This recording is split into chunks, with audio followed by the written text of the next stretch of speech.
Ladies and gentlemen, this will be my final attempt at trying to record this video.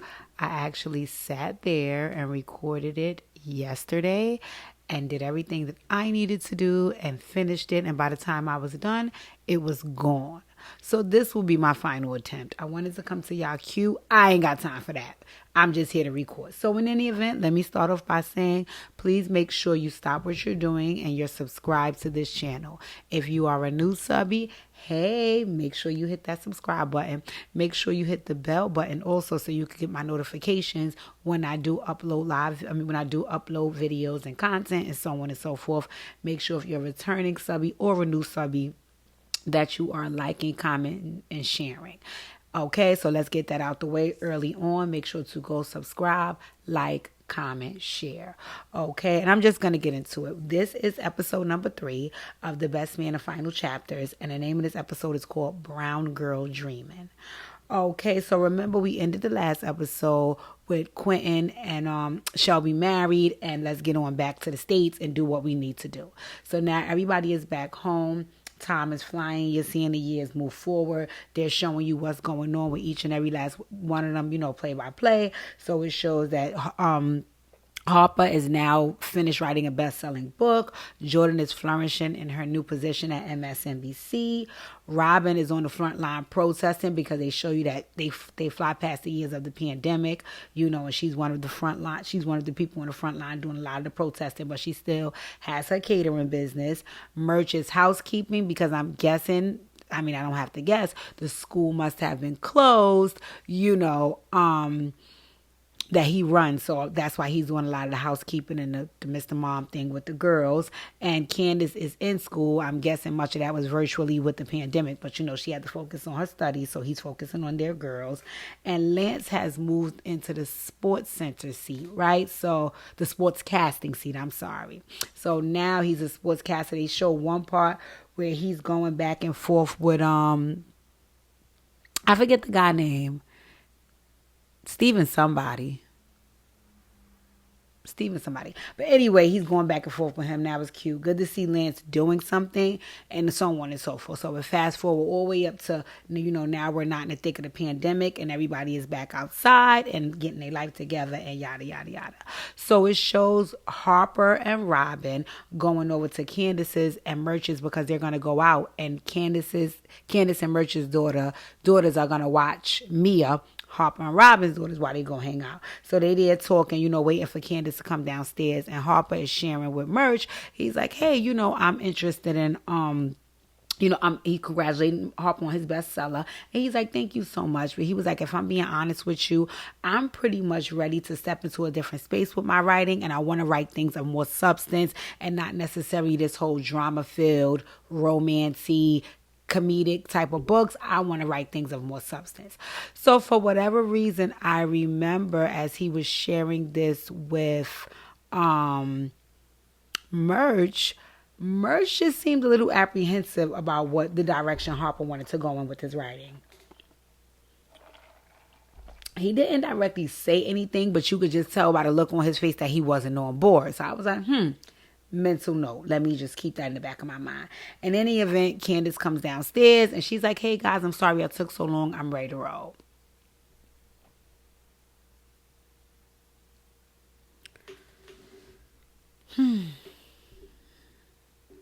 I don't know who I need to speak with for the next installment of The Best Man. I don't know if this is the final chapters for real.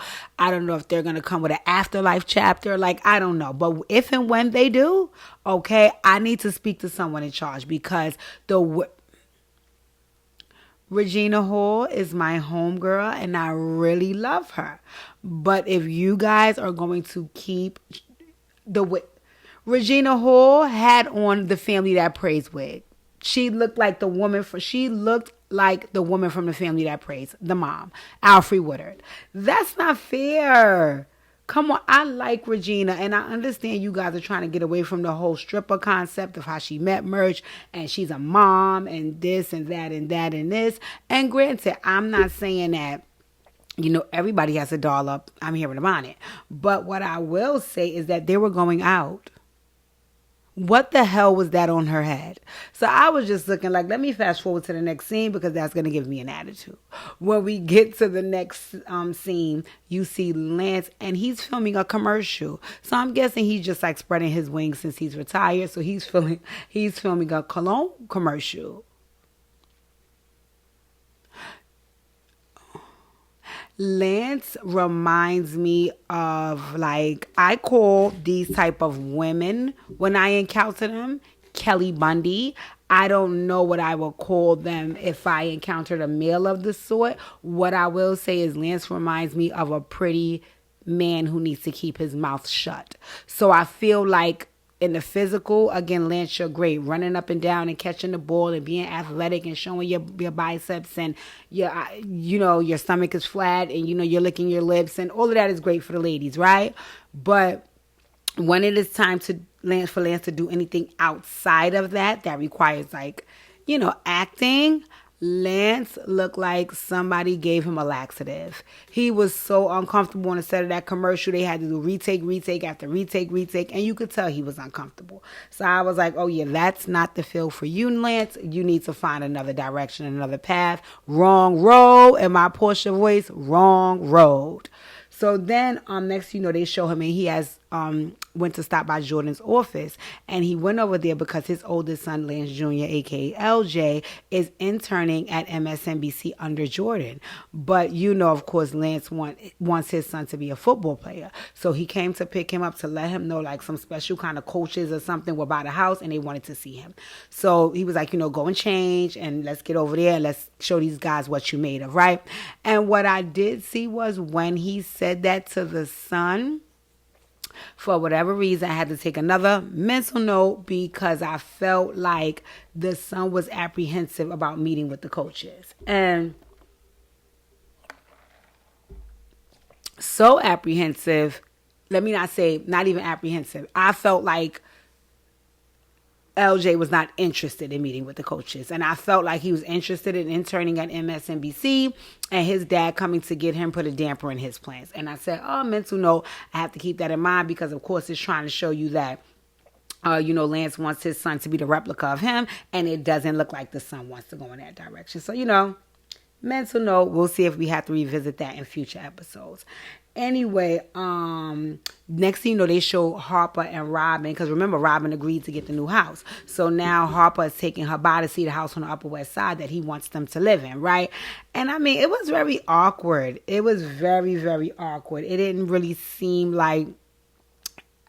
What I can imagine is, right, my boyfriend and I talk a lot about moving into a bigger space. So I can imagine that when that time comes and we go to look at a space that we both love and we're so excited and proud of ourselves for being able to move into, like that would be a big deal. And, it would be a lot of excitement surrounding it. And even house hunting would be excited because that means we have the budget to do so at that point.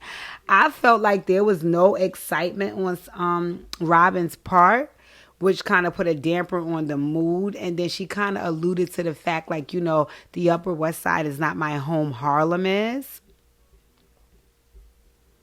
And Harper was looking at her like, bitch, I'm going to stab you, What I could foresee is going to take place, and I felt like this when they were on the boat, on the last episode, is that this couple is not in alignment. This couple is not in alignment.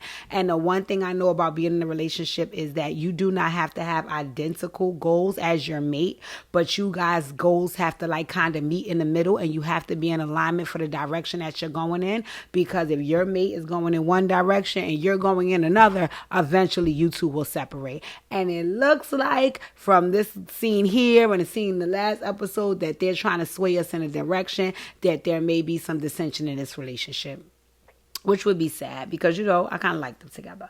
But anyway, then the scene shifts to Jordan at work, and she's there on the phone with one of her colleagues. I think it's one of the higher ups. And she's basically telling them that a black woman had her own show.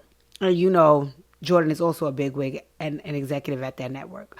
And the network was canceling the black woman's show. But Jordan had to be the one to take her to dinner and tell her.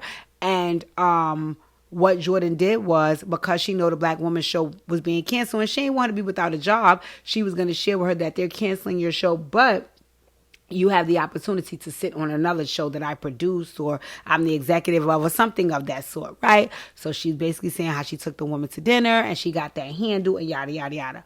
When she was on that phone, Jordan had a mean suit on. She looked so good. Nia Long looked so good. She's aging so well. Ime, I still got choice words for you, but whatever. Anywho, so when she hangs up the phone, Shelby calls her. And remember, they're girlfriends from college and been since then. So she's like, hey, girl, what's up? And Shelby is basically kind of like, listen, I'm here building my brand from at home. I'm an at-home mom. I can run my shit from here. So I'm chilling on Twitter, tweeting, checking out Meg Thee Stallion. Like, Shelby chilling. So she's like, girl, you have nothing to do. Why you calling me? So she was like, no, I'm just checking in, And she was like, I'm here on Twitter cracking up. And she was like, girl, you need to be on Twitter because they are dragging your ass. So Jordan is like, oh my God. Twitter. She was like, yes, Black Twitter is dragging you because you canceled another black woman's show. So they just trying to say you a hating ass bitch. So Jordan is like, oh my God. So, okay. So the scene shift from there and it goes back to Harper and Robin. And they are there discussing moving again. And he's trying to convince her like, oh my God, moving to the Upper West Side is what's best for Mia, is what's best for our family. She said, no, but I want to be in the roots and in the trenches and on the front line in Harlem. And it's going back and forth and going back and forth. So it was getting nowhere. So finally, Robin was like, listen, I'm headed over to Candace's book club. I'm going to holler at you. So she goes over to the house and it's Candace's book club. And it's Robin, Candace, Shelby and Jordan there, right? And really the conversation there was more geared towards Jordan being mortified about being consistently dragged on Black Twitter. And Shelby is looking at her like, girl, this is what happens when you do nut shit. Like, you get dragged on Black Twitter. You got to be on point. You got to be aware. You got to have your comebacks. You got to get information. That's why I have all the followers that I have, because I don't play with Black Twitter. So, Candace is kind of sitting there like, doo-doo-doo, nobody call on me, I'm invisible. So Jordan is like, Candace, you're never quiet. So clearly there's something on your mind, spit it out. So Candace basically felt like the audience felt like, as a black woman, why would you cancel another black woman's show? And Jordan was like, oh my God, what part don't you guys get? I don't solely make decisions for the network. That was a business decision that I could not beat out. Like, I'm not the only executive there. So it was like, okay, girl, we hear you. So the conversation was getting a little heavy and it was nothing about the book. And Robin is like, listen, we are here to talk about the book. Y'all not going to get off the book. Let's talk about the book. The book they were reading is called The Sum of Us by Heather McGhee. I heard a lot about that book. I've actually not read it. But I did hear a lot about it and how it relates to, kind of racism, what's going on with black people and so on and so forth. I did hear it's a really good book. But anyway, they was looking at Robin like, girl, we don't got time for that book. Go to hell. We want to talk about what's going on right here. Next scene, Jordan is at work and she gets a call from Lance. And he was like, he just wanted to talk to Jordan because, again, they're all friends from college. So, they lean on each other for advice. They've been friends for over 20 years. They know each other well. They love each other. So he was like, listen, I'm doing this sportcasting thing and, that seems okay. But I just feel like I'm not fulfilling my purpose and I'm not, meeting the standard and I'm not living in my alignment. And I could identify with Lance because throughout every Best Man, including this one, it shows Lance is religious and he's also spiritual. And what I will say is I'm not a religious person, but I am heavily spiritual. And for us spiritual folks, we need to be connected to our purpose. That's just who we are. We need to be connecting to our purpose. That has to be meaningful for us. That's what sustains our life. That's what we center our life around. Case in point, I'm centered around healing. Case in point, hence the reason why me starting a trauma center support network called Operation Heal 100 Hearts. Shameless plug. But, that's what I'm centered around, my healing and the healing of others. So not for some other people, they may not want to be connected to a purpose and they may just fly by night and do whatever, makes them happy in a moment. With folks that are spiritual, no, we need a deeper connection to something and it has to be meaningful. And it's a lot that goes into that folks who are not spiritual, they don't really connect to, right? So Jordan is like, listen, I'm at work, bro. I can't be talking to you about this right now. You're retired. You're home. I still have my coins to make. I'm going to holler at you. I'll send you a podcast to listen to that I know helps me. And in that moment, I got a little flutter in my stomach because, again, even what I'm doing right now with watching shows like this and reviewing it is in alignment with my purpose.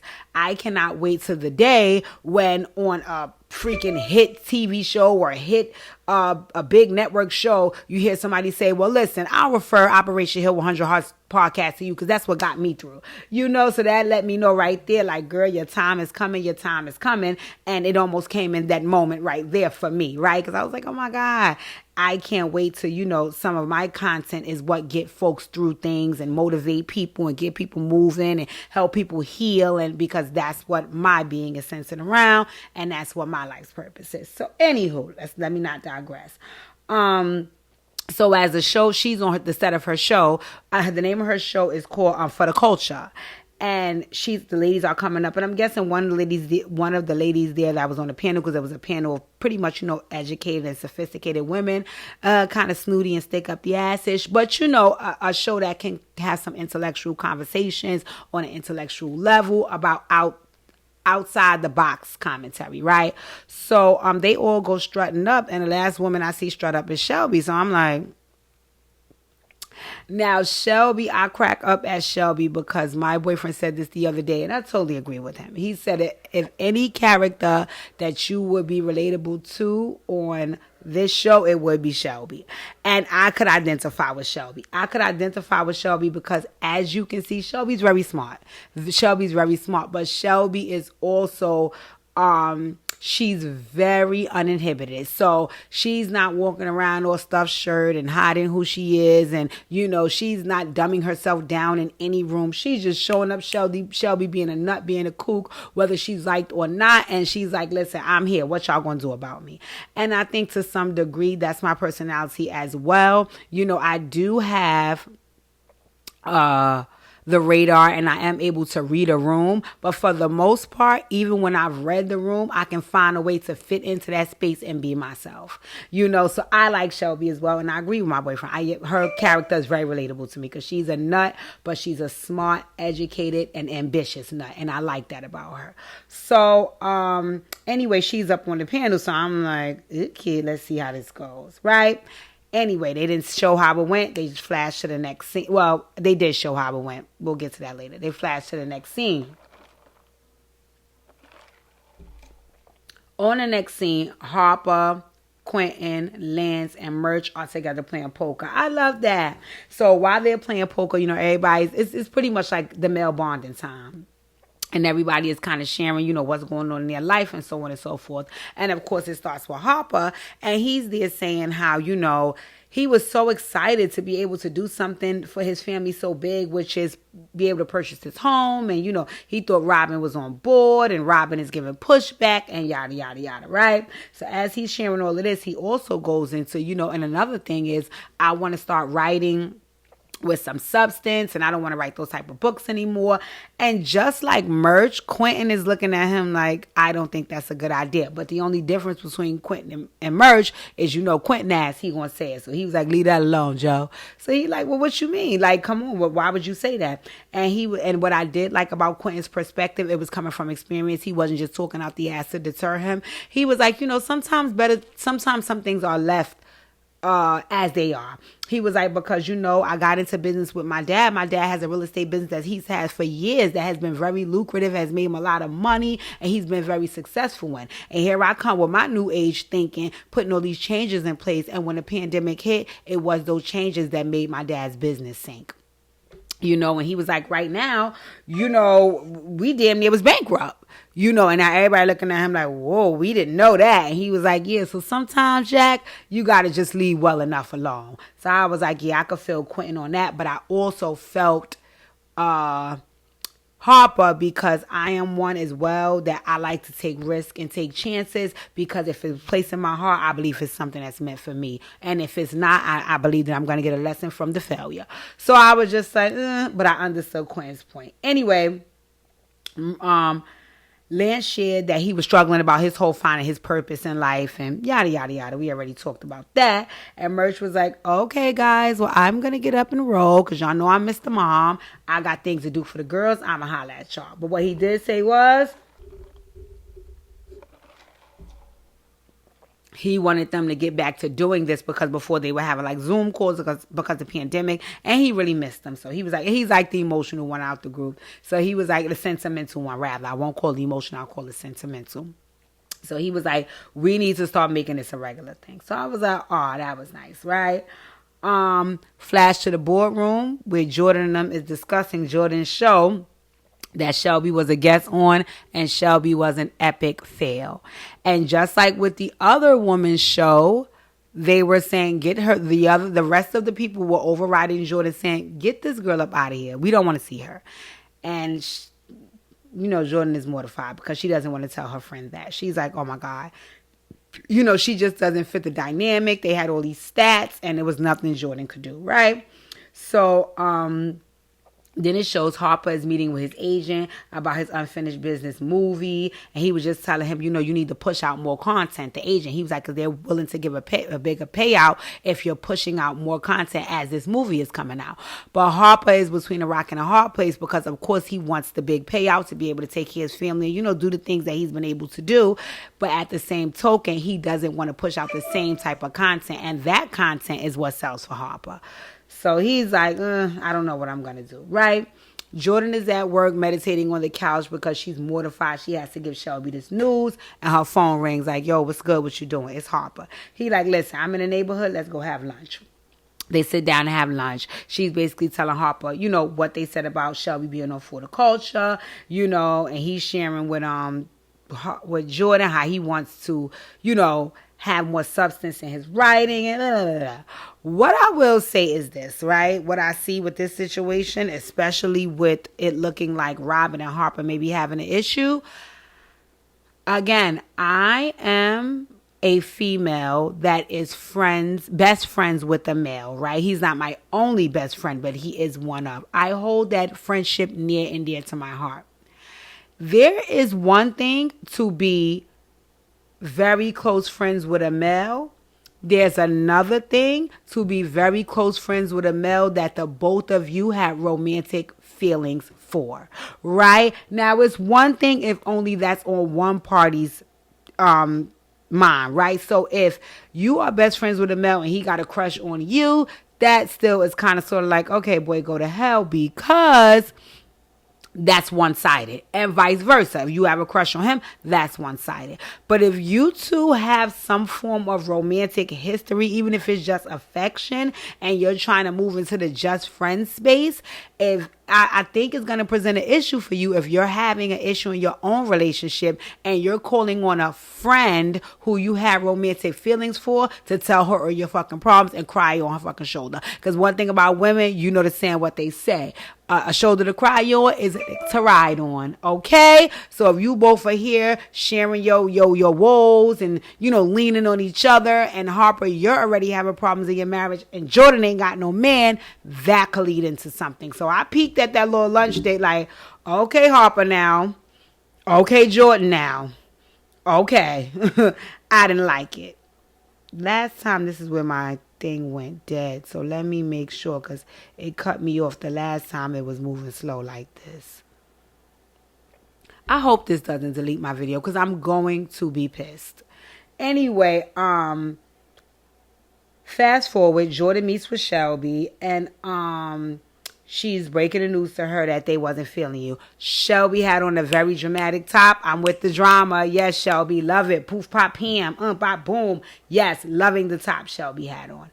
Anyway, she met with Jordan. And again, she was like, okay, they don't like me. I know it's over for me. And Jordan was like, no, I don't think it's over for you. I just think you need to make a few adjustments, and I'm going to help you do so. Right? And what I got from that was, Shelby was not polished enough to sit with that crowd. And sometimes, even me being who I am, again, if I read the room, I know where I can go in this space, right? So say case in point, some spaces to get my point across, I may be able to use profanity. But sometimes I can be in a space where I still can elaborate my point, but I don't need to use profanity because I read the room and this doesn't suggest that that would be the best move to make in this space, right? So I think with Shelby, you can still show up and be crazy and dramatic, but some things you might need to pull back on because this space won't receive that, and that's what you're trying to do. Get them to receive it so you can stay relevant on the show, right? So she agreed. She was like, listen, you're going to survive the show. Let me help you make the necessary adjustments, right? So now it flashes to Harper. Harper arrives home. And you know when you walk in the door, you live with people, you're looking for your boy. I come in and I be like, Pookie, where are you? So he did the same. He came in the door and he was like, Robin, Mia, looking for his wife and his daughter. So as he's saying that, his phone rings. So he picked up the phone and it's a friend of Robin's. And when she answers, she says, don't worry, Harper, Mia is okay. So the natural thought process is, number one, why you answering? Why you calling me from my wife's phone? Number two on the list, if you're only reporting that my daughter okay, that suggests to me something is wrong with my goddamn wife. What the hell is going on? So anyway, long story short, short story shorter, Robin had gotten arrested. And Harper went and he bailed her out and they went home together, right? So I didn't really understand if Robin was a part of a protest or if she was somewhere and a cop showed up and said they couldn't be there. However, when she started going back and forth with them and she got arrested, and as she basically, is explaining what happened, Harper is looking at her like, bitch, I don't care about none of that. You endangered your life and you endangered my daughter's life. You don't need to be doing that. And Robin was like, excuse me? First of all, what I did is what I needed to be doing, which was showing my daughter as a black woman how to advocate for herself in the world that we live in. So at that point, I could see they hit an impasse. And granted, they both have valid points, but once again, I could see within their relationship, they're not meeting in the middle. So they was off each other after that argument. She was like, go to hell. Don't tell me what to do with my daughter. And he was like, go to hell. I'll tell you what to do with my daughter. And I was like, ugh. Shit just got real. So anyway, they walked away from each other, right? Next thing you know, it flashes to Shelby. She's sitting around the house looking bummed out. And Quentin coming, he like, hey, girlfriend, hey, wifey, what's going on? And she basically was saying, she has to turn into serious Shelby to be on this show. And she doesn't know if she could do that. And she's feeling a little apprehensive. And at first, like I said, y'all know I was Team Ciamata, a.k.a. the unicorn. I wanted her and Quentin to be together, but I'm starting to like Quentin and Shelby's relationship because I thought it wasn't going to survive past the sex antics. But it is. And he basically lent her some real encouraging words as a husband, which was, listen, no matter what you do, you are powerful, you are beautiful, you are smart, and you are ambitious. You are going to be successful at this. You just have to find your niche to make you successful at it. So I thought those was really nice words of encouragement he lent his wife, as he should, right?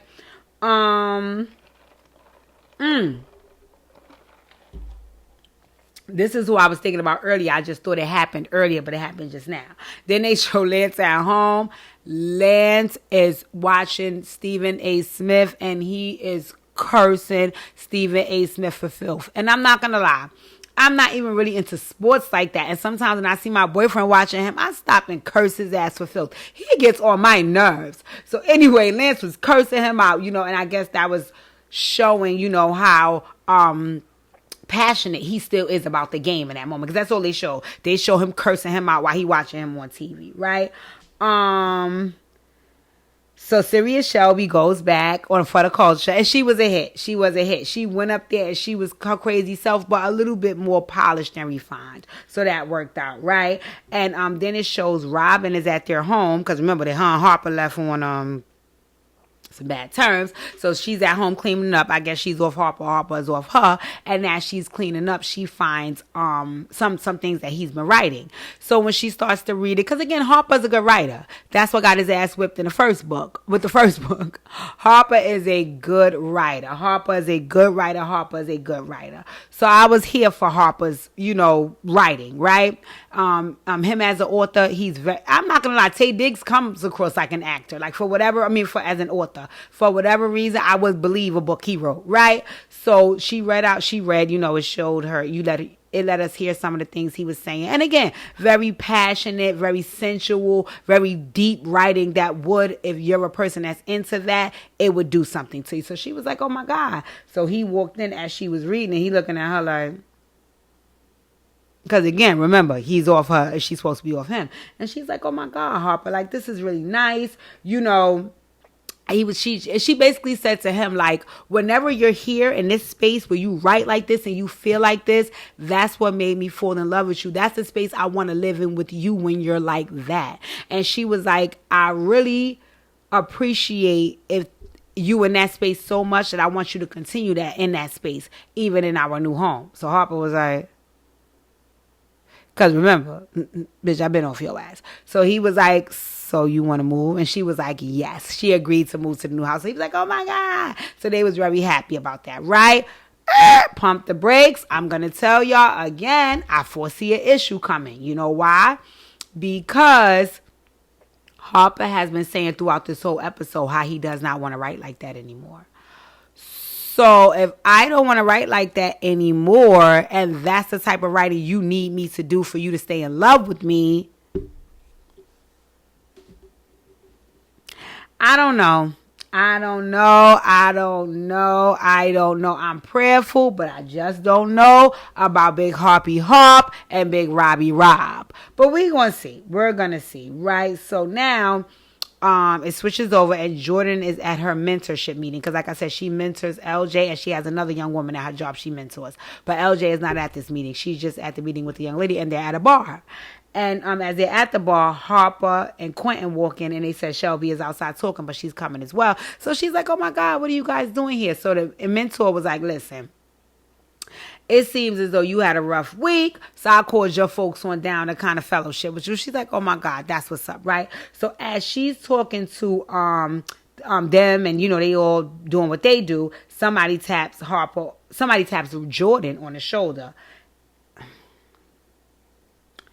So Jordan turns around to see who tapped her on the shoulder. When Jordan turned around, I basically turned my TV off. And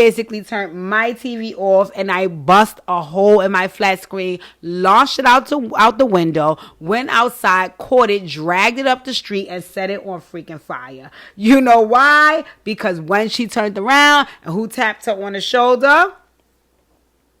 Terry Silver. Listen, again, I know that Nia Long went through things in her personal life with Ime Udoka, so maybe you guys are selecting male interests for her in this show that don't resemble anything of the sort of him. But if you are going to be bringing guys like the other guy you bought who looks like Teddy from Black Ink and Terry Silver from Power, I'm not going to continue watching. I do not want to see Terry Silver. Terry Silver got left in the trunk by Ghost on Power. He doesn't need to come back to life. I don't want to see Terry Silver. I was so annoyed when she turned around. He had that stupid smile. I was like, didn't Ghost kill you? Like, why are you here? Anyway, Terry Silver's real name is Brandon Victor Dixon. He's a character from Power that I did not like and I did not want to see. And he is one of Nia Long's old love interests who she dated when she was 20 years old. And he cheated on her and apparently he went to college with them too because Quentin and Harper was like, yeah, hey boy, good to see you again. Boy, bye. And I was thinking the same thing. Boy, bye. I do not want to see Terry Silver. Put his ass back in the trunk. Put Ghost. Why Ghost couldn't be Nia Long love interest? Go get Lorenz Tate. Stop picking these crazy looking men for Nia. Nia is too gorgeous, too fly, too classy. I don't want to see Teddy from Black Ink. I don't want to see Terry Silver. I didn't like that. I was aggravated. I was annoyed. I don't want to continue to see these type of men. Nia is too much of a badass bitch for y'all to be recruiting these people. Going on over there and get Ghost, Omari Hardwick. Go get Lorenz Tate. Go get Method Man. Hell. But do not. I don't want to see Terry Silver, okay? I'm about to put out a petition. I don't want to see Terry Silver. The only reason why I won't because I don't want a black man to lose his job. So I'm going to leave him alone. Not to mention, if I have that much emotion about him, that means he does a good damn job at acting. So go on, Brandon. I ain't going to bother you, but I don't want to see you, if I'm being honest. In any event, next thing you know, the bar comes on and the TV comes on in the bar. So they all swing their head around. Why Lance crazy ass came back on the screen? Oh, breaking news. The breaking news was that Lance is returning to professional football.